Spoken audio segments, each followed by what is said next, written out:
dinadaanan ng video na to. Ang video po na to ay bilang pagpapaliwanag kung bakit ko sinasabi na ang relihiyon ang isa sa dahilan kung bakit magulo ang mundo. Ibibigay ko po sa inyo ang aking pag-analisa, pangunawa, kung bakit ko nasabi na magulo ang mundo. Ito naman po ay sarili kong opinion na analisa. Nasa sa inyo na po kung paniniwalaan nyo o susundin nyo. Pero ito po sinasabi ko, wala naman makita sa Bible, pero may reference kung bakit ko po nasabi na ang relihiyon na nagpapagulo sa mundo. Ganito po, kung mapapansin nyo po, ang lahat ng relihiyon o hindi man lahat, ang karamihan, iisa po ang sinasabi nila: pagmamahal sa Diyos, pagsunod sa Diyos, paggawa ng mabuti, pagmamahal sa kapwa, pagtulong sa kapwa, at pag-ibig sa kapwa. Yan po ang mga tinuturo ng mga relihiyon. Pansinin nyo po, lalo na po yung mga nagtuturo na sa bagong tipan, na isa ang, pansinin nyo, iisa po ang pinagkukulan ng sinasabi nila. Iisa po ang pinagmumulan, isa ang pupuntahan, iisa ang motibo, iisa ang hangad. Pero pansinin niyo po, pag magkakaharap na, sinasabi nila pagmamahal sa Diyos, paggawa ng mabuti, pagmamahal sa kapwa.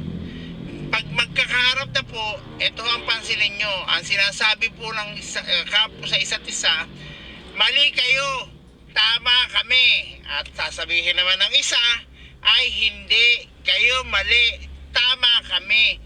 Bakit ganun? Isa lang naman po ang pinagkukunan, isa ang sinasabi, isa ang pupuntahan, isa ang hangarin, at isa ang motibo, ang paggawa ng mabuti. Bakit pag magkakaharap na, hindi na magkakasundo? Ang dahilan ay ito po. Kung bakit magulo ang mundo dahil sa relihiyon? Ang relihiyon po kasi ang nauuna sa kanila at sinesekendary po ang Diyos. Napansin nyo po, lahat sila isa ang hangad, isa ang pupuntahan, isa ang gusto. Pero pag magkaharap, mali kayo, tama kami. At sasabihin naman ng isa, ay hindi kayo mali, tama kami. Bakit po ba ganon?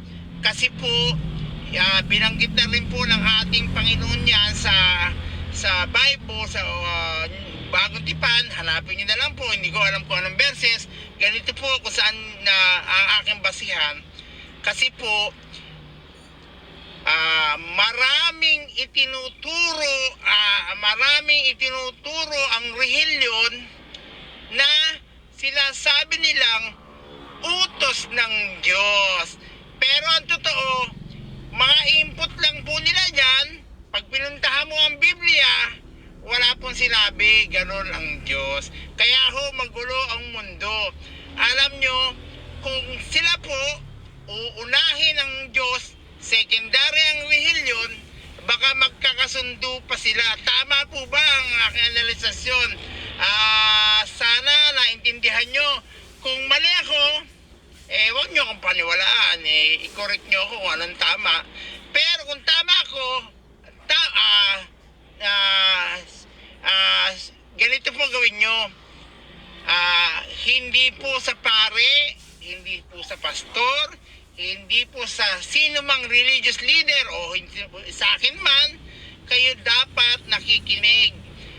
Kay Kristo po ang dapat nyong puntahan para po walang mali. Kasi po 2,000 years ago na sinabi ho ni Kristo ang salitang I am the way, the truth, and the life. Ibig sabihin, si Kristo lang po ang totoo at walang mali.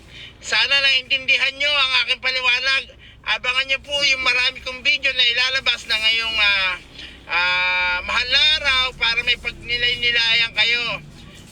Tandaan, sino ka man, nasa ka man, huwag matakot. Si Jesus ang bahala sa iyo.